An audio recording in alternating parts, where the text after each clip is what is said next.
Welcome to the Lazy Actor Podcast with your host, Ivan Wanis Ruiz.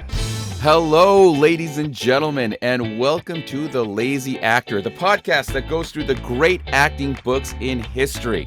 So you don't have to because you're too busy trying to find a side hustle that you can do while you're going to auditions.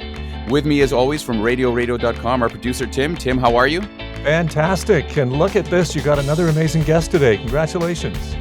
Thank you, which brings us to our guest. And I'm going to say one thing before I introduce my guest. I thought you were Latino. Because when you hear, of course, we have the amazing Chloe Traicos. And every time as like a Spanish speaker, when I say it, you're from LA. And I was going to be like, hola, Chloe Traicos, ¿cómo estás? But I see the face, I hear the accent, and Chloe. It's actually Greek, but yes, it's so you're close, but yeah, if you spoke Spanish to me, I'd be lost. So hola is about as far as I know, and gracias, and that's about it. You know what? That's a good foundation. And Chloe, I mean, certainly one of the reasons I'm so excited to have you, because this is season 2. This is our first episode of season 2. We are literally cracking this book open. Yeah. And you're our guest. And one of the reasons I was very excited to have you, because Chloe, when I typed your name into Google, you know what popped up? What? Film producer. Oh. But here's the thing. Many people will know Chloe. You're a working actor. Certainly you're probably most kind of part that would shine is and The Righteous Gemstones. But also you have a feature film that you self-made. You wrote, you starred in. Yes. Introducing Jodea. Yes. And I watched it, by the way. I watched it last night. Oh, thank you. Yes. Yep. Go ahead, please. No, I'm just curious because I know I've actually been surprised that I'm just curious as to what your thoughts are, because I know romantic comedy isn't normally a genre a lot of guys go for. So I was just So can I give you one comment that I thought that really stuck out to me in the film? Yes. Okay. This is something that we were talking about with Michael in the end of season 1. And okay, so did you ever play? I mean, this is a long-winded way of saying a compliment, okay, Chloe? But okay. Do you ever play that game when you were learning how to act, where you have to get on stage and everyone says what kind of character you could play? Oh yeah, I mean I've done that one before. Yes. Yep. So when I was talking to Michael, I was saying how Michael always plays lawyers. Mm-hmm. Or kind of like sloppy guys, because that's his look. My other friend, he looks creepy, and he's always playing the creepy rapist, the creepy neighbor. Like, he just can't help it. Even when he tries to look nice and friendly, he looks like a creepy guy. I always play Latino assassins, Latino bad guys, gang members.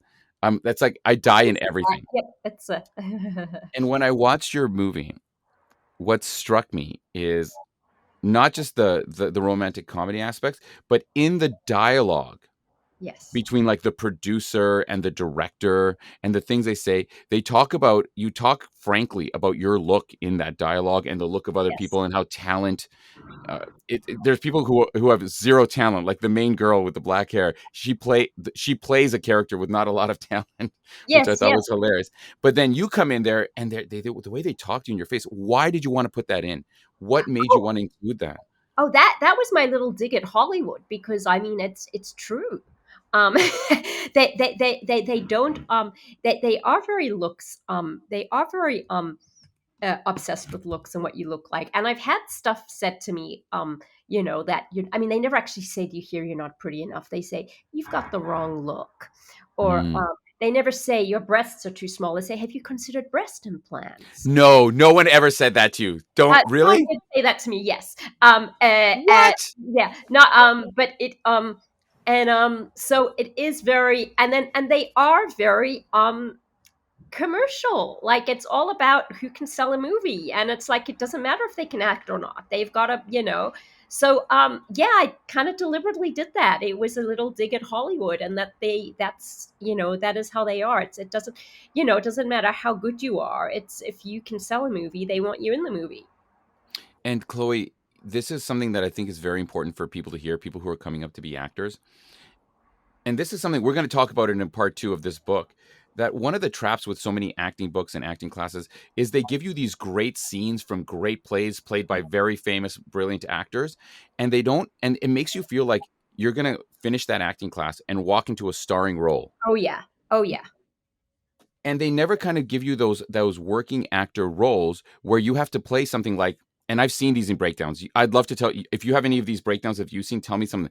So for example, I've seen one like unattractive, kind of sloppy looking, ages 35 to 45. You know what I mean? And there's someone who's like, well, I can look unattractive and sloppy. You have to like embrace that typecast. And that's hard for people. Well, yes. Well, it's very. I mean, one of the difficulties. I mean, one of the my vents against Hollywood is that actors do these classes and they come out of there thinking exactly what you say, that they're going to walk into, like a fantastic role. Yeah. And then like with Jodea, we struggled to cast some of the smaller roles, and I mean, which I think is crazy, because when you're an actor starting out, you take anything you've got. You take, if Big you're time. offered a role, you take it. I mean, so I don't know if you remember the scene in Jodea when she gets Zach working in the deli, and the two Yes. actresses come in. Now that one actress, the one who kind of takes over, she stole the show as far as I'm concerned. But I struggled to cast that role. I offered it to a friend, a girl I knew, who had very few IMDb credits, and she was a good actress. And she came back to me and said, "No, the director's not famous enough," or something like that. No. And I was just like, okay, well, that's, and then so we got Morgan, who got the role, was fantastic. And it's like, yes, it's a tiny role, but she steals the show, and you remember her. So it's so crazy to have these things that, you've got to walk, right. You're going to leave your acting class and walk into a Spielberg directed movie, because it's not going to happen. So, it's just, you have to build it. You have to build it, so so I said, that was a lot of I had a lot of frustrations with that, with that attitude from a lot of actors. And then of course then you do get the ones who are fantastic, who play the roles and are that are just terrific. And like, also another one is Nina, who I'm sure you remember her scene at the end. She plays the diva Latina. Oh yes. Yeah. God, I mean, she was hysterical. And when I watch, I just I felt like that was your ode to Selma Hayek or something. Oh, well, she just did that on her own. We just told her what she wanted, and we said, just speak Spanish, do it. And she just, she ad-libbed it all. She was hilarious. But yeah, so, I mean, but she steals the show. So I just think it's so silly for actors to, to think that they're going to walk into the romantic lead role and to turn down roles that aren't those roles. It's just, you have to take what you can get and make the most of it. Well, let me tell you something, Chloe, right here, right now, live on television, in front of Tim. If you have any role for me in any project coming up, I'm a whore. I'm a whore actor. I will fly to LA. I will be in it. If it's like, excuse me, how much is this? Boom, I'm there. I'm in. Chloe, I am in. I was just you actually have a fantastic look. I could cast you in a lot of stuff. You see that? Always see that, Tim? Always ask for the business. Always ask for the business. Oh no, absolutely. No, and I love that. And what's the girl who played Jodea's fellow waitress, Crystal. She did exactly that. She lives in Boston, and she's such a sweetheart, and she wanted to be in the movie. And I said, well, I have a small role for you, but it's a low budget. We can't afford to fly you out. And then the next day I get this message from her is, well, what days do you want me on set? I'm about to book my plane ticket. And she actually came out for that role, which was tiny. And I mean, she was a champion. I mean, she's an absolute sweetheart. I work with her in a heartbeat, So no, for Love sure. That. Well, so here's another reason that I was really excited to have you here. I want to talk a little bit about the Australian market, which is where you kind of started making your chops before you went to the LA market, and compare it a little bit, understand a little bit how that works compared to Canada, because you talk about these little roles, these little parts. Here's the Canadian industry in a nutshell. About 80% of all the work that happens in Canada is LA productions coming to Canada. Yeah. And because of the tax credits, and that's why they come here, because it's cheaper to come here, almost all of the big major parts, the kind of important parts, the main cast, the big guest star roles are almost always done in Los Angeles. And then in Canada, we get, excuse me, how much is this? And that's your whole part. It's like ambulance driver 1, garbage man 1, all the numbered parts, man in store, woman in line, like these kind of roles. That's pretty much the Canadian market. It's hard to break out from that. What is the Australian market like? Well, for a while we were like that, but then again, but then things changed, and then they stopped making such big budget. I mean, like, I think the one Star Wars movie was shot in Australia, The Matrix was shot in Australia, but then for a while there was kind of like American, that they stopped shooting there. So the Australian film industry is it's very small, and it's very it's government funded. So basically, to get your they're basically these film organizations. If you want to get your film happening, you've got to apply for funds, and it's almost impossible to get them. It's like Canada's same thing in Canada. So that was why I just started doing my own stuff, raised the money myself, got my own investors, and just and that was how I started. And also it's also, I mean, and I hate to bring the sexist element in there, but they are very few good roles for women in Australia. They tend to be very male oriented, and again, that was why I started writing my own stuff. So it is a much smaller market. It is very much it's kind of like for big productions, they kind of are funded by the Australian Film Commission and the Film Financing Commission, and you kind of have to apply for the funds there, and they kind of really only come on board if you've got a name attached, or if you've got, and also that catch-22. We'll support you once you do the work, but you have to do the work without support. It's this weird catch. Canada is the same way with our National Film Board. Absolutely. Right, and the chicken egg situation, I call it.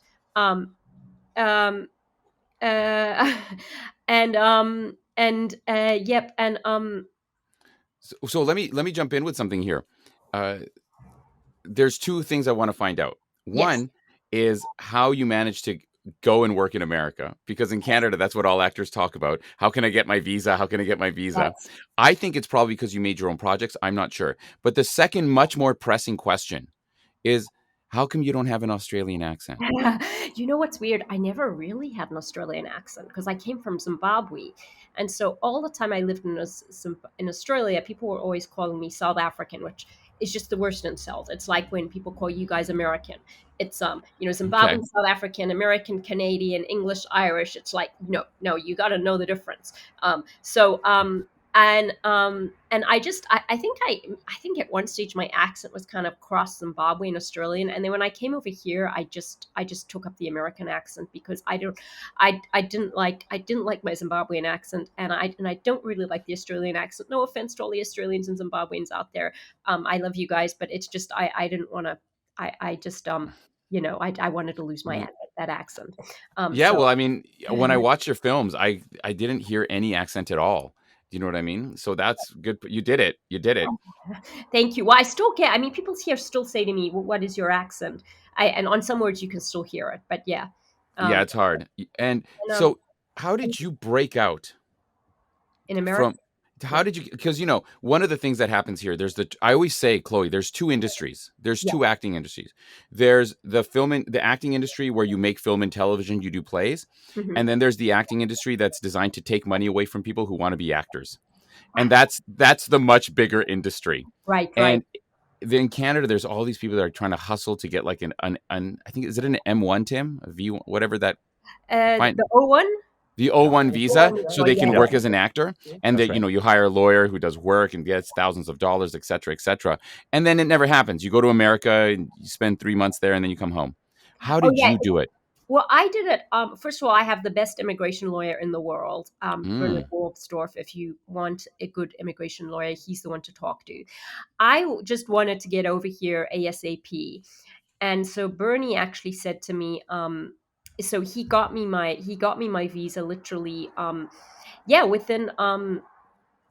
within a couple of weeks, actually. And he did the Really? same. Yeah, he did the same with our director of Introducing Jodea, who, because he's John, who directed it, is Australian. And so we got and I got hold of Bernie again, and literally he got him his visa within weeks as well. Wow. So and then and then it's just and then it's complicated there with that, because the problem with the O1 visa, which a lot of people don't tell you, is that it only qualifies you for acting work. So Can't get a side hustle. Yeah, so technically, if you are also working as a waitress, you're illegal. You're working illegally. It kind of it's a tricky one. I fortunately met my husband shortly after I moved here. We fell in love, got married. I got my green card, which was a huge help, because then that way I could start working on anything. But it's just a thing to keep in mind, like with the O1. The O1 visa, what I have friends from Australia, and it's quite sad. It's they will come out here and then they'll have to go back there and work at jobs to save money to come back here to get acting jobs. It's like, it's so, but I just honestly think, if you want my honest advice, in today's world with the internet, I don't think you even need to come here. And really, the film industry is moving so much away from LA. My advice would be just, if they're shooting stuff where you are, get a role in something, network. Make your own stuff over there. That's what I would recommend, because I think it used to be Hollywood was the big base, but it's kind of like not so much anymore. Now people are, you can kind of make movies anywhere. So it's it's very, I said, I was very fortunate. My situation doesn't, and I know other people have been too, but it is very hard, and it's just that terrible situation of having, you can go there to act, but you can't, as actors, our job is to audition, and that never makes any money. Yes, exactly. And then what do? You kind of like, actors, have to, I do know of actors who, kind of take cash jobs under the table. I thankfully did not have to do that, because I definitely would never, I don't have the, what's the word? I don't have the emotional strength to ever do anything. The rebellious natures. Chloe, well, I'm rebellious in other ways, but when it comes to the law, I am neurotic. I couldn't. I don't think I could. I'd be so neurotic. Wouldn't be able to sleep at night. So, but it's just. So it is. And as I said, I've got some friends who are doing it. Going back there, raising money, coming back again, just to get in. It's just, but I honestly I don't think you need to do that anymore. I think you should stay where you are, make your own stuff there.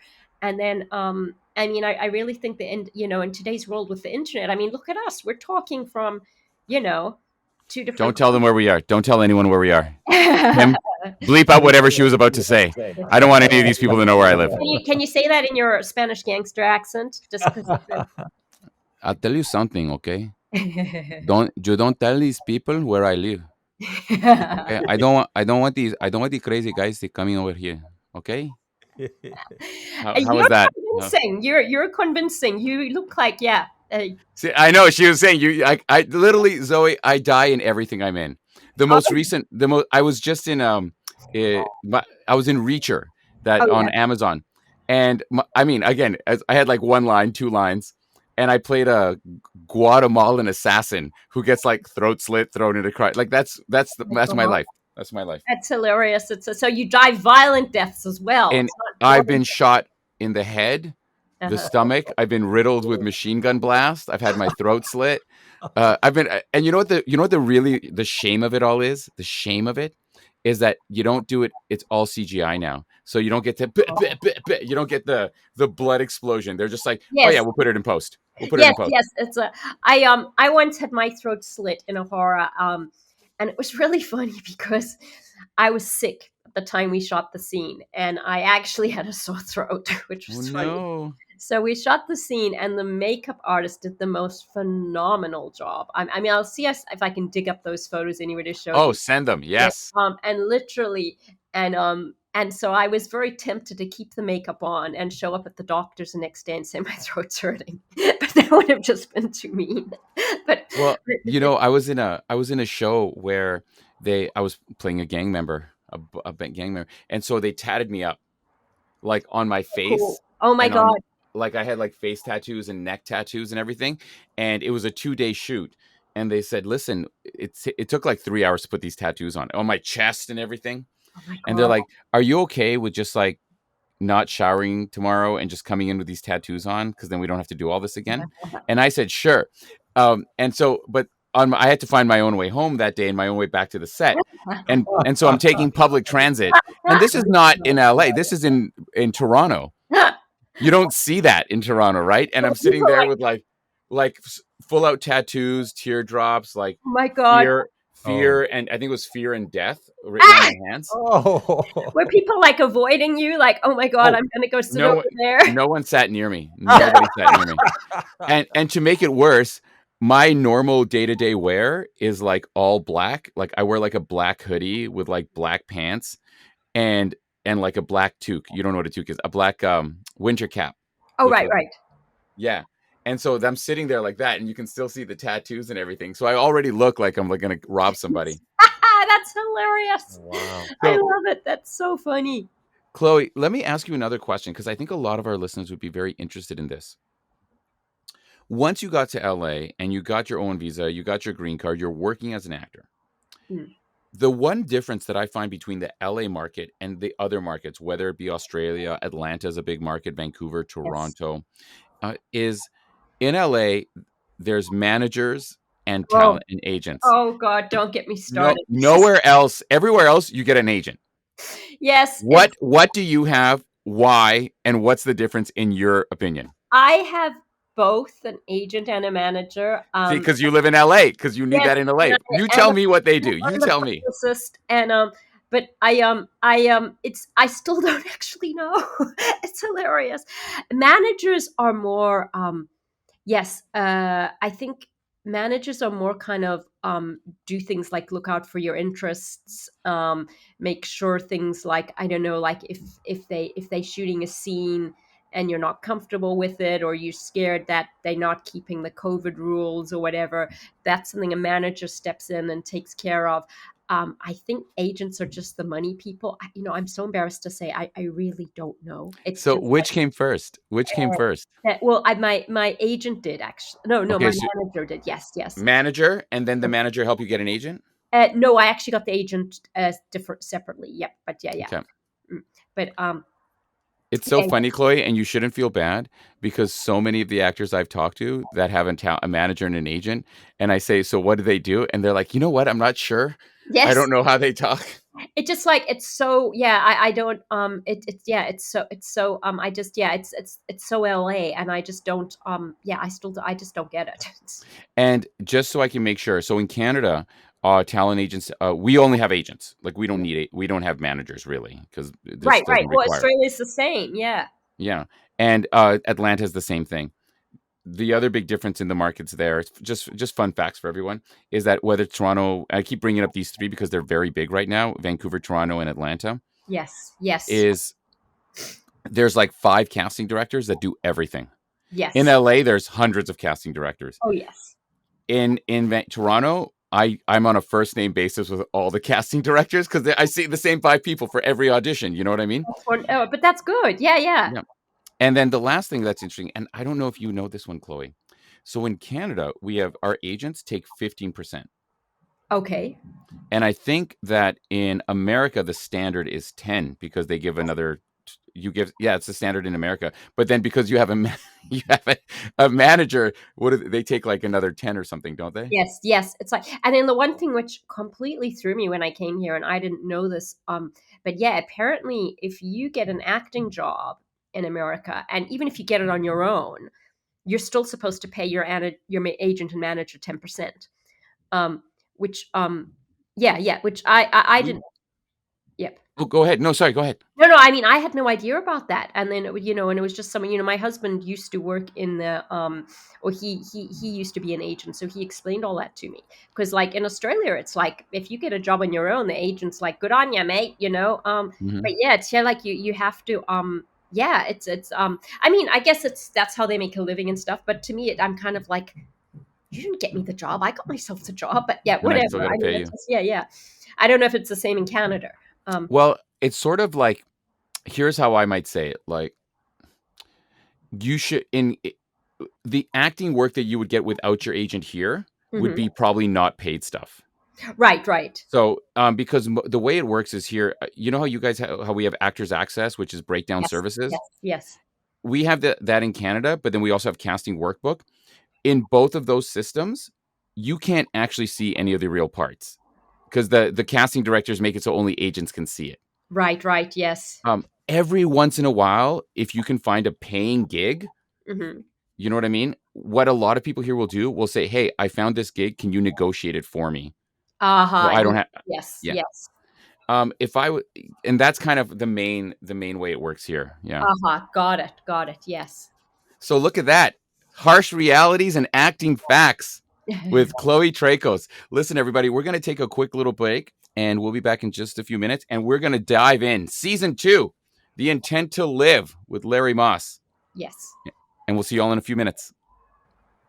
Hey, everybody. Thank you so much for joining us here on The Lazy Actor with Chloe Traicos. If you want to find out more about Introducing Jodea, or if you want to find out more about the projects that Chloe is working on, follow her on Instagram. It is CHLOE, Chloe, TRAICOS, Traicos, _ old school Hotmail style, official. Chloe Traicos _ official on Instagram. And there's actually links there. That's how I found her film, and that's how you can find it too. And now, back to part 2 of The Lazy Actor. All right, everybody. Welcome back to The Lazy Actor. It is time that we delve into the book that Leonardo DiCaprio, Jason Alexander, Helen Hunt, Gary Ross, James Brooks, Hilary Swank all say is great, but I was not impressed with. So obviously, they were wrong, Chloe, and I am correct because I did one line on season 2 of ER.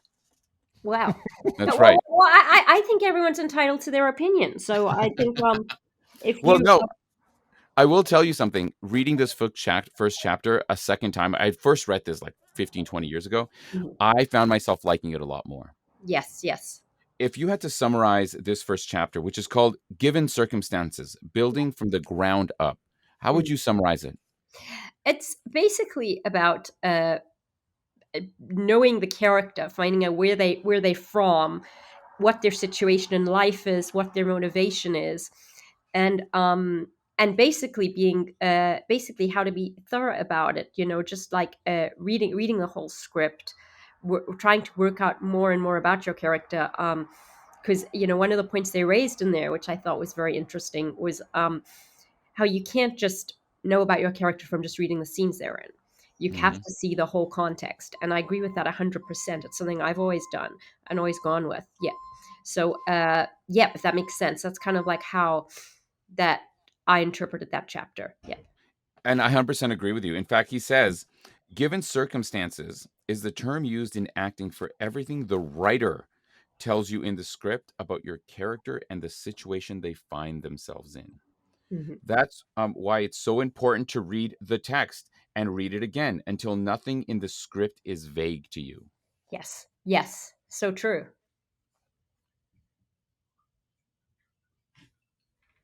Yep. Sorry, Chloe, we lost you there for a second. Oh, I'm here?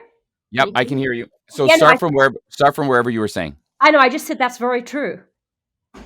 And I'll tell you something. Now, here's the thing. Okay. When he talks about given circumstances, and I was reading the book, there's 2 things I want to throw out to you. And again, this is why I wanted you to have on, because you are not only an actor, you have written your own films. You've written your own short films, Introducing Jodea, that was your feature film. You wrote that. Yes. So 2 ideas. Number 1, I always try to think of the stage directions and the descriptions in the script as not for me. That is the writer telling like a producer so they can imagine it, telling a director so they can imagine it. As an actor, sometimes I look at that stuff and take it as a suggestion, but not necessarily as a must do. Larry Moss says it's a must do. If it's written in the script, you have to do it. What are your thoughts? I do tend to agree with Larry Moss. However, there's sometimes I mean, it's funny because as an actor, if someone gives me a script, I do take that attitude. I'm like, it's a must do. I must work out why my character is walking to the window right now. Why are they going there? Why are they thinking that? However, as a writer, ironically, I actually love it when actors do different things to my scripts, when they bring in their own improv and stuff. So, yeah, so that's just a bit of a contradiction for you. So, yeah, the writer in me loves actors who do something different, provided it works well. But but as an actor, I tend to be pedantic about, yeah, this is what it says. Of course, unless it's my script, and then I'm like, this isn't working, I'm going to rewrite it. So Well, it's funny because one of the things, when you give me that example, walking to the window, why are they walking to the window and stuff like that? yeah. I think that the superficial action of walking to the window for me wouldn't be as important if I found something else that communicated the reasoning why underneath Right, that right. is given in the scene. And here's actually one of the ways I think about it. Okay. And this has nothing, this is not like a quote from acting, but it's like a very self-help quote, but I think it applies here. You can't change what happens, but you can change how you react to what happens. Yes, that's true. So if there's a scene in people are running afraid because of the explosion in the background, and everyone plays like, oh, explosion in the background, I might not necessarily play the physicality of explosion in the background in case I just want to communicate the fear and uncertainty. Do you know what I mean? Yes, yeah. And here's what he says. And this is maybe, again, I think he contradicts himself. And so many of these books that I've read over the years, they always contradict themselves. Oh, really? That's funny. Okay, well, let me show you. So the given circumstances are the facts, right? The facts that the writer gives you are the foundation of the performance. What you add to the foundation is your specific interpretation. Right. So maybe that's not a contradiction, but a different way of thinking about it. That's how I think about it. Yeah. You can create the character, but it doesn't have to be based 100% on the facts. The facts are there, but how you decide to interpret those facts is what's going to give you a good performance. Right. So when you approach a script, you get a script. Okay. Let's say it's okay. So let's do something like this. Most of the parts I get are very small. Maybe a guest star, a day player, that kind of stuff. A few lines or a few scenes. Okay. And I'll be honest with you, I don't always read the whole thing. Because when I'm playing Paramedic 1, and my job is to like do a medical thing as I'm coming out of the paramedic car, and that's it. Then you never see me again. Well, I don't need to know the love relationship between the other two people who are the doctors that I'm not even in the scene with. This is that prepping you to be like a starring role versus like an actual day-to-day actor. Right, and I agree with you there. I think with the day-to-day roles, you're actually being more legit if you don't read the whole thing because your character wouldn't know. So you kind of as ignorant as your character is. But it's also like, it's yeah. I know. I mean, I know. So I agree with you there. But I mean, if you do have a role, a key role, a big role, I do think you should. Not necessarily a big one that's central to the plot. I think you should read everything and just know exactly what's going on. And then it helps you understand. Because also other things is, even the scenes where you don't have lines, they may talk about your character and say, "Oh, she said this," or very good point. So and it's that stuff you need to know. And you know what's something? So you're changing my brain on this one, Chloe, a little bit here, it made me think of something in The Righteous Gemstones. Yes, where you're in all the flashbacks. You're playing the wife of is it Wilson, the character's name? Walton Goggins. Baby Billy's the character. Walton Goggins is the actor. Yes, who is a great actor. Yes, and even though you're kind of there, right, and other things are happening, I feel like unless you knew the whole story of the scene, the flashback, why the flashback happened, you can't necessarily bring that unique kind of flavor that you bring.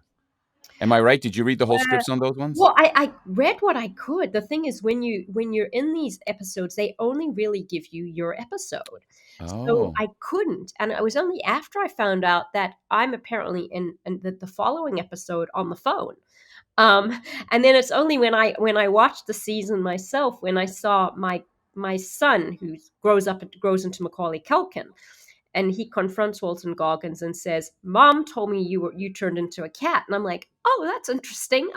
So I was kind of like, but it's kind of like, I mean, so this is stuff I only found out afterwards. But that's that's TV for you. You only get the episodes you're in.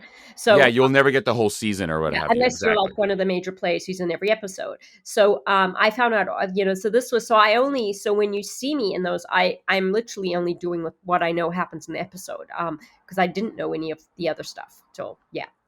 And that's a very valid point to keep in mind for all the actors who are listening to this.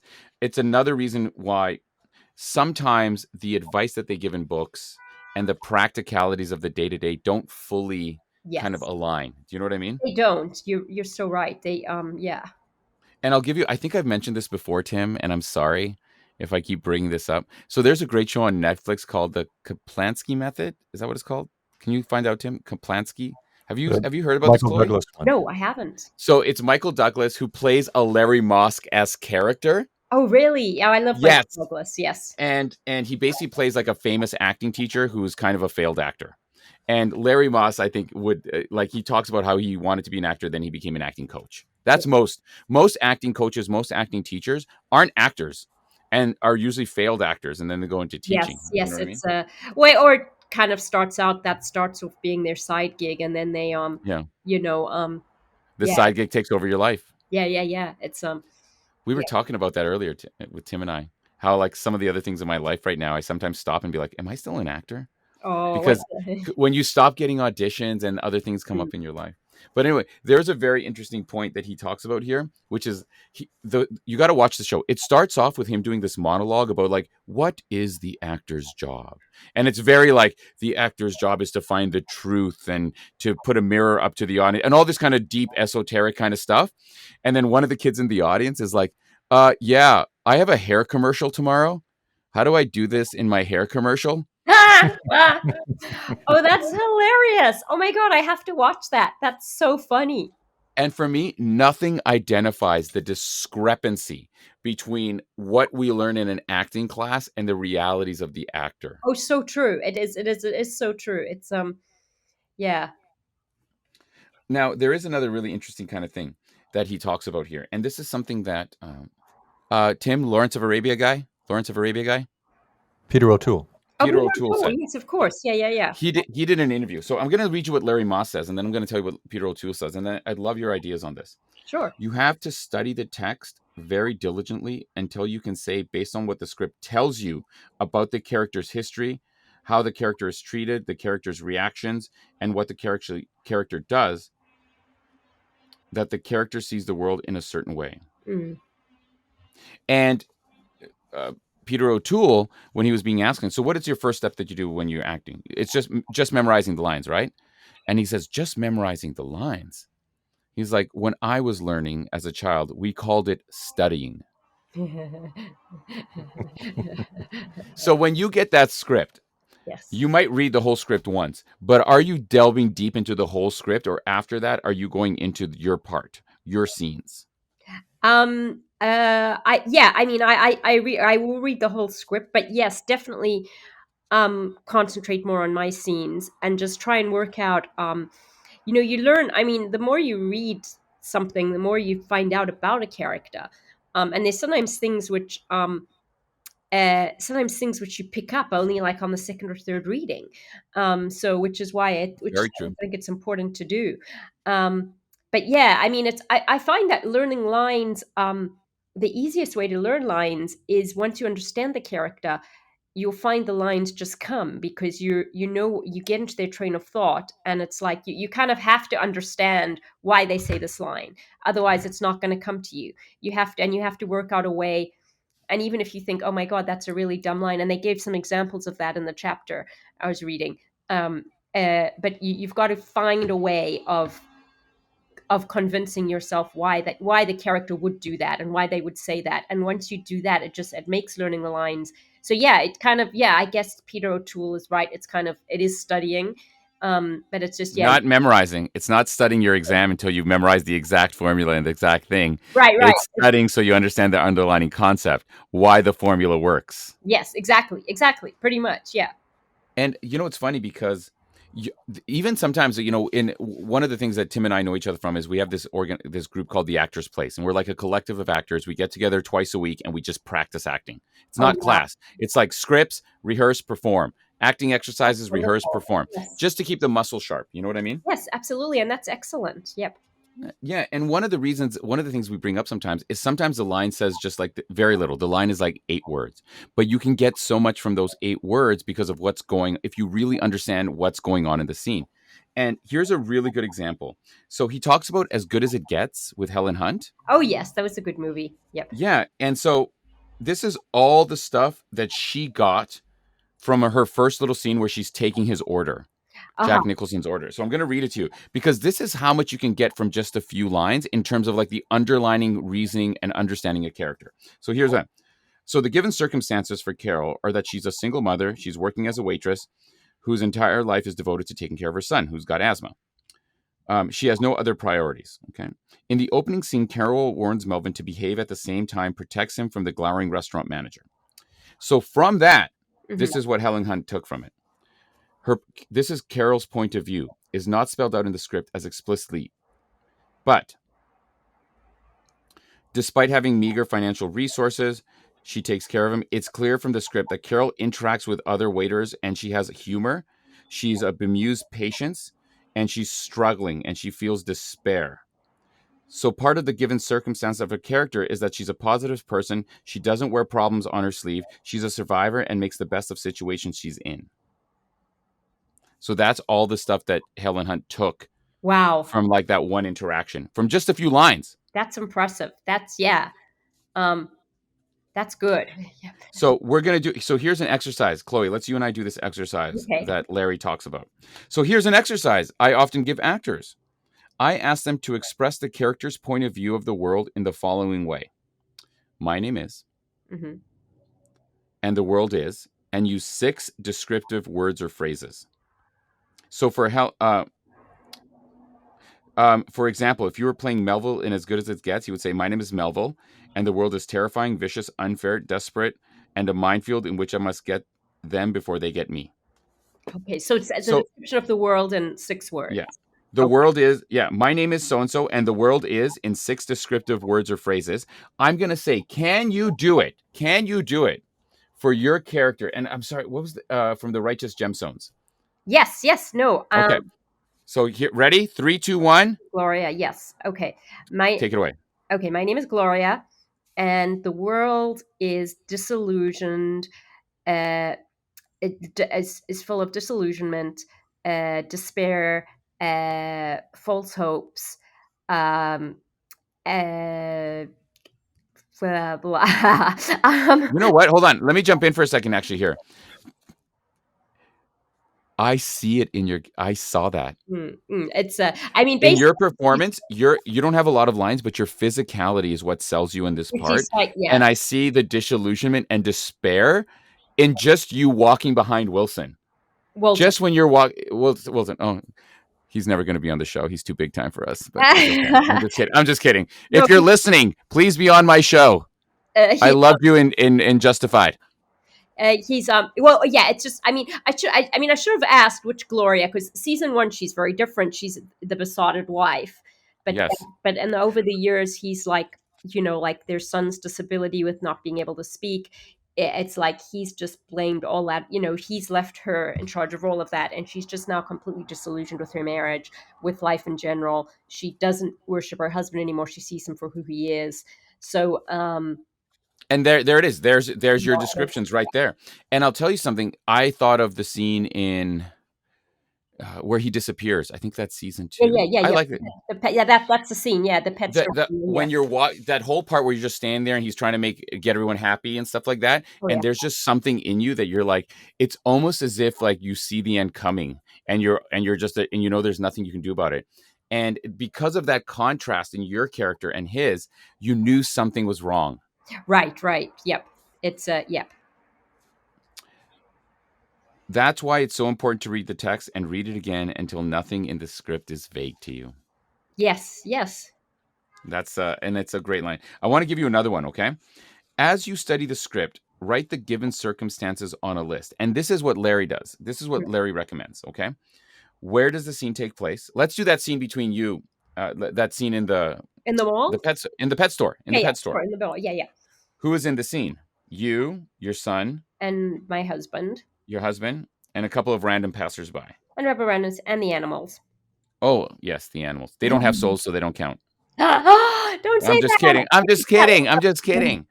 I'm just kidding. Send your angry emails to info@radioradio.com. Wrong. That's Tim's email. Wrong email. info@radioradio.com. Wrong answer. Wrong answer. Okay. info@ivanisacruelbastard.com. Okay, you can send that to Ivan. It's a cruel bastard. What do I, as a character, know about the other characters in the scene? That's a good one. Yeah. So that would be your character, Gloria, thing like, what do you know about what's happening in the scene from your husband, and what do you know about your son? And then you don't. And here's the thing: you don't even have to externalize that. That can just be something you have in your head. Well, it's yeah, for sure. You want me to? Do you want me to answer that? If you want to, yeah. Yeah, no. So my husband is very selfish.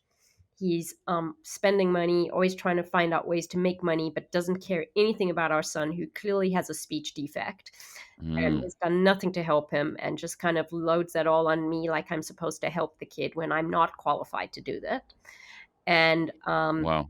And my son is my adorable boy who I love, who I live for, and who can speak, and who I've been trying to help, but as I said, I'm not qualified. And he just wants his dad's love, but his dad is completely disinterested. So, this is kind of the scene where I'm, I'd say for at least the past few months, possibly the past year or so, I'm done with being polite to him, to baby Billy. I'm seeing his true colors. Yep. And by the way, that actually answers the second one too, because it's what do I as a character know about the other characters? Number 4 is what are my relationships with them emotionally? I think you definitely delved into that. Yes. And by the way, to my audience, this scene was maybe like a 4-minute scene, 5-minute scene. Chloe doesn't have any dialogue in it, but she's a physical presence that communicates so much. And you see, even when you don't have lines, how much you can put as an actor into a performance. Because I saw all that. I thought that scene was going to end with you divorcing him or something, or you leaving him and running away with the son, because I got that vibe 100%. Thank you. Yeah. Yes, no, it is. It was challenging not being able to talk, because I very much, but they said they didn't want me to, and I'm glad, because I think it works better. Because you internalize so much. Yes, and it's also at this point she has such loathing for him. She's not even going to speak to him. It's like, so Chloe, he follows those on. What do I as the character know about myself that is relevant to the scene? And you just said it. Oh. Inside, I know that I have a loathing for this man. Yes. Okay, here's the last 2. What does my character literally do in the scene? And I think that's like the subject. And what do other characters do to me? How do they treat me? And what Larry does here is he uses those questions as the foundation to analyzing what's going on in the scene in your character. Mm-hmm. So yes, so it's kind of like so sorry, just say that again, their question again. Yeah. What are the other characters? What do the other characters do to me? Yep. And how do they treat me? So that my husband is derogatory. He really doesn't care. The impression I have, my character at the start probably had places she wanted to go to in the mall, but he didn't listen to her. He's like, no, to hell with that. We're not. Oh, I love that. And so he's now, no, we're just doing what I want to do. And basically making out it's for the kid. Meanwhile, he's planning to abandon the kid. So he basically is fairly derogatory, dismissive of me.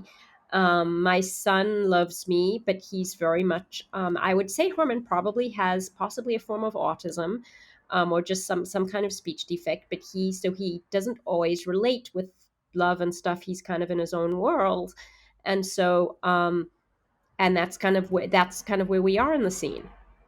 And this actually brings us to a really, really interesting point that Larry talks about, because this is what happens in the scene. When you're doing script analysis, you'll find that what your character says is not always the same thing as what they do. Yes. And you have to note this as part of the given circumstances. Yes. So that contrast is a fact in the scene, something that the writer put into that scene. That's one of the underlying things you have to bring to life. Yes. And you saw that, right? Like, because he makes you go away. Yes. And then he's contrasting between what he's saying and what actually happens. Yes, absolutely. Yep. Characters, like people in your own life, say a lot of things, but we understand them primarily through their behavior. And I highlighted that because I understood you through your behavior. The Chloe we're speaking to now is an animated, kind of very positive looking person. The Gloria that Chloe plays is, what's a good way to say it? It seems like you're always, I get this sense of ennui, this sense of boredom. Yes. Well, that's because you're always, it seems like you're always leaning on something, or you're like always putting one weight on. You're never like alert. You're always like this kind of like half leaning on something. Well, she's tuned out. Season 2, she's tuned out. It's like season 1, again, very different character. She's much more still besotted with him, hanging on his every word kind of thing. But by season 2, she's kind of tuned out. She doesn't want to be there. She's not happy. And those physical choices, oh my God, Chloe, listen to this. This is the next paragraph. This is the things that you're doing intuitively that Larry Moss talks about. So maybe all those other actors are right and I'm wrong. I don't know. I'm man enough to admit that maybe Hilary Swank knows more about acting than me. I don't know. All right, but here, listen to this. The specific ways that you bring your character to life, your physicality, your choices, your vocal choices, the depth of your emotions, your rhythm. You have a very particular rhythm, and it changes from season 1 to season 2. Oh, thank you. I mean, I didn't notice, but I don't notice this, but yeah. Well, you just mentioned, like, you have a much more, you're a bit more energized in season 1. Yep, yeah, yeah, and you play the years of that relationship in season 2. Yes. So I thought that was a very interesting point that he brings up. Let's do another one here, where he says, given circumstances, not just of the first scene, but the entire play, the issues that underline the bickering, the issues that underline your behavior. Yeah. So here's something. Too many actors, and I want to know if you've ever fallen into this trap. When you read the whole script or your whole episode, if you know what's going to happen, you can't help but be influenced by that. Therefore, you will start playing the end in the beginning. Right. Have you ever fallen trapped to that? How do you work around that? No, it's interesting. That was one of the first things I learned when studying acting, is that you have to say each line as if it's the first time you're saying it. Yeah. And it's very challenging, but you kind of have to. Now, I have a vivid imagination, which helps me a lot. And so I am actually able to reimagine that this is the first time this is happening and that I don't know what's happening. Of course, I have, like every actor, I have my days when it's kind of like, you know what's going to happen, and then you're a little bit off in your performance because you kind of are playing it like, sure, you know. But yeah, it is. Take 72. Yeah, it is kind of like, it is one of the more challenging parts to acting, is that and it's you know, and you kind of do have to reimagine it. Hello, baby. And he was just pretending when he said you didn't have a soul. Sorry, I got my kitty here. I just had to explain. He's kind of supervising as if to say, who is this person who said I didn't have a soul? Yep. Can you pick your kitty up? We want to see your kitty on camera here. Yes. He's not such an easy one. Tim's the cat guy in the relationship here. Guest starring Whoopsie. Chloe's cat. Hey, my goo-goo, yes. Yeah, no, I'm a devoted cat mom. I just want to meet a woman who will look at me the way Chloe looks at her cat. Well, I have another one. He has a sister. She's not here. I don't know where she's gone. She's normally my shadow who follows me everywhere. It's very cute. Yeah. So back to where we were saying with in terms of like pretending that you don't know something, yes, as your character, that you know as the actor, and not being influenced by it is a muscle. How do you do it? It's just like with all muscles, you kind of have to just keep, you have to keep practicing it. you have to always, I mean, I always spend a certain amount of time each day acting on something.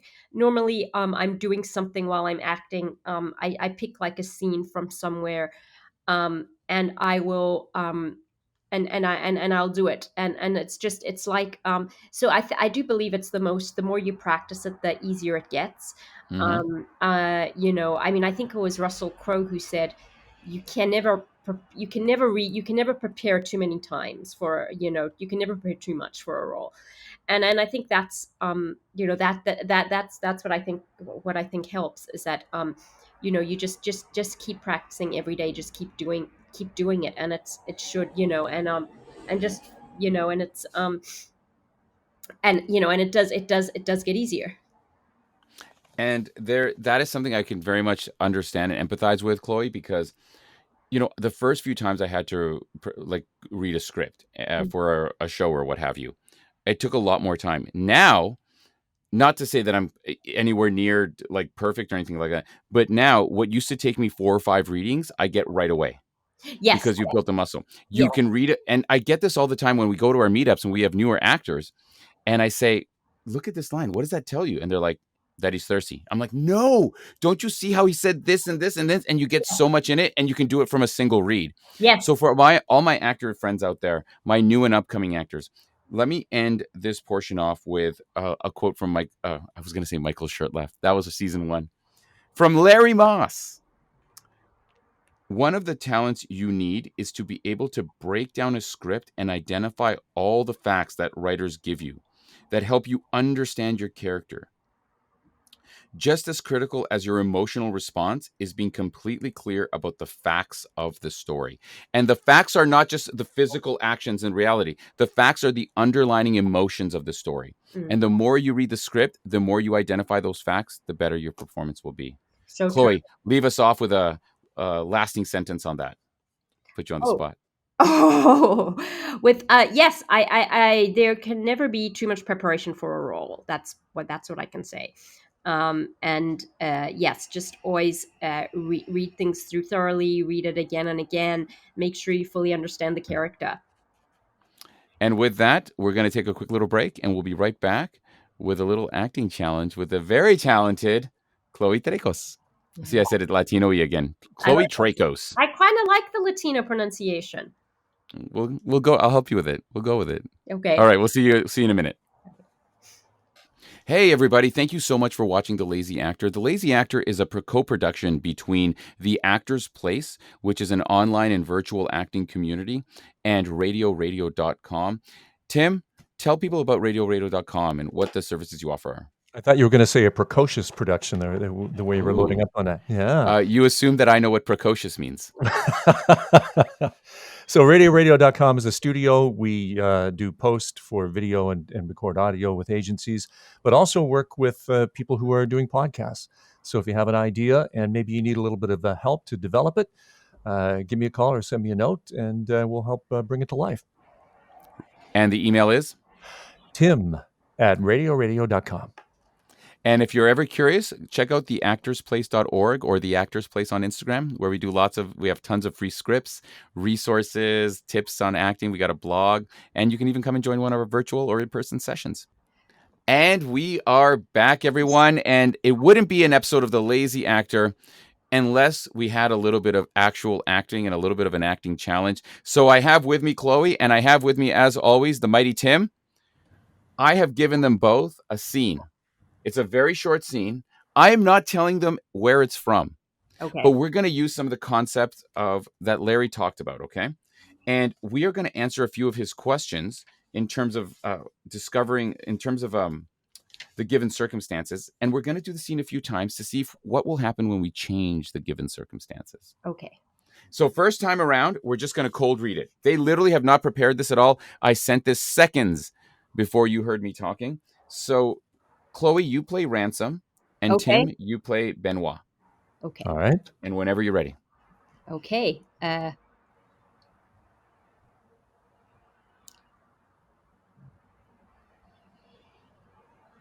Okay, so I'll start. Yes. Okay. So I'm gonna say this just to you. No cameras, no courthouse, because you know it's true. We allowed you into our home, let you watch our granddad, welcome you into our family. And now you think you can steal it from us. You think I'm not going to fight to protect my own, our birthright, our ancestral home? That is hooey. Harlan, he bought this place in the 80s from a Pakistani real estate millionaire. Oh, shut up with that Kentucky Fried Foghorn Leghorn drawl.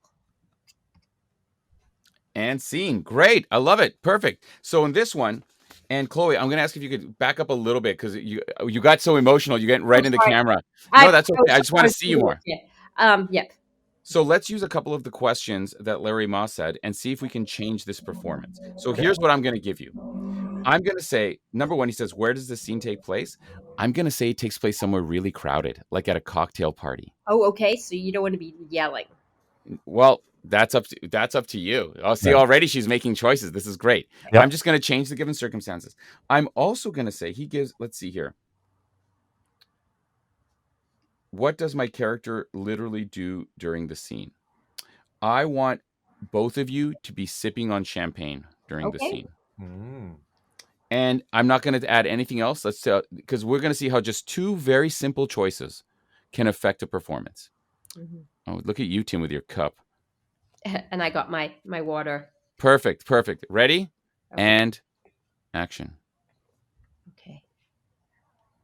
I'm going to say this just to you. No cameras, no courthouse, because you know it's true. We allowed you into our home, let you watch our granddad, welcome you into our family, and now you think you can steal it from us. You think I'm not going to fight to protect my own, our birthright, our ancestral home? That is hooey. Harlan, he bought this place in the 80s from a Pakistani real estate millionaire. Shut up with that Kentucky Fried Foghorn Leghorn drawl, okay? And scene. That was very good. A totally different performance because creating an awareness of people around you, creating a physicality, these are little simple tactics that as an actor, as long as they are in the facts, as Larry says in the script, you can use to your advantage. Mm-hmm. So we're going to do this one more time. But Chloe, this time you have the power. Okay. So, okay. You can, here's what's going to happen. You can choose. Either I act with Tim or I act with you.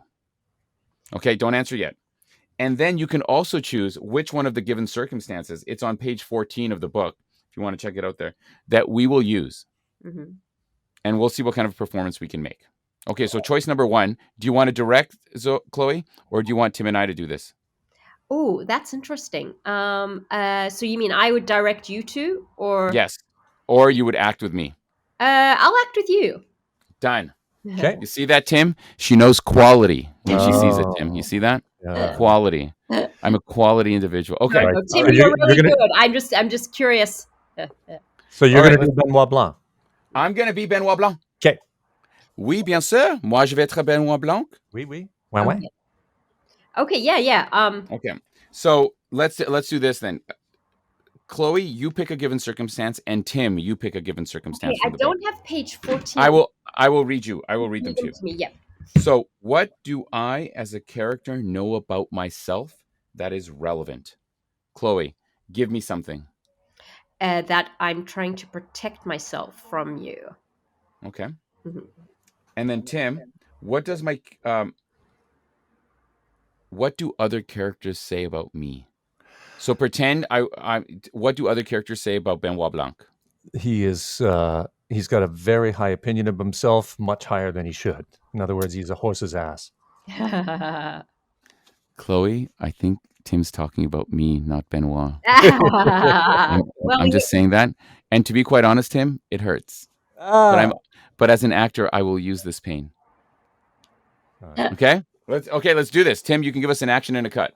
Okay. Stand by. Okay. So and so you don't care whether it's loud or quiet or. This time it's up to you. Okay. Yep. And action. I'm going to say this just to you.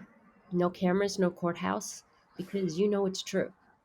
We allowed you into our home, let you watch our granddad, welcome you into our family, and now you think you can steal it from us. You think I'm not going to fight to protect my own, our birthright, our ancestral home? That is hooey. Harlan, he bought this place in the 80s from a Pakistani real estate millionaire. Shut up. Shut up. Shut up with Oh. that Kentucky Fried Foghorn Leghorn drawl. Cut. All right. Woo, Nice. making magic. Making magic. very Now, nice. one of the things we love to do at the Actors Place is throw a curveball. And let's throw another curveball, and let's do this one last time. The curveball is Chloe, you are now Benoit Blanc. Okay, Oh. that's cool. I love playing the other characters because it helps me to empathize and answer some of these questions. Like, what do I know and what do those people feel about me? When I play the other characters, I can answer those questions that Larry Moss says are so important. So let's take it away. Tim, do you want to give me a location? Let's go back to a small family gathering. A funeral family gathering. Oh, a funeral. Yeah. All right, let's do this. You ready, Chloe? Okay. Action. I'm going to say this. Oh, I'm playing Benoit. You're playing Benoit. Okay, so Here we go again. Ready? yeah. Tim, give us an action. And action.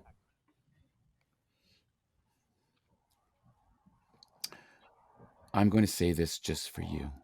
No cameras, no courthouse, because you know it's true. We allowed you into our home, let you watch our granddad, welcome you into our family, and now you think you can steal it from us? You think I'm not going to fight to protect my own, our birthright, our ancestral home? That is Hui Harlan. He bought this place in the 80s from a Pakistani real estate millionaire. Shut up, and cut it out with that foghorn leghorn violent bullshit. Cut. Sorry, I couldn't. I was trying to look at you and look at the lines at the same time. I was having the same problem. Yep. Oh, Yeah. but that was kind of fun. Yeah. It was good. Yeah. And I think that the given circumstances, the location that Tim gave, and kind of like reading the other characters' lines actually helped me to bring up, if I had to do Benoit Blanc again, I would have a different opinion of Ransom. Interesting. Mm-hmm. Interesting. Yeah. Yes. I like how you were keeping your voice down, but you could hear the hate.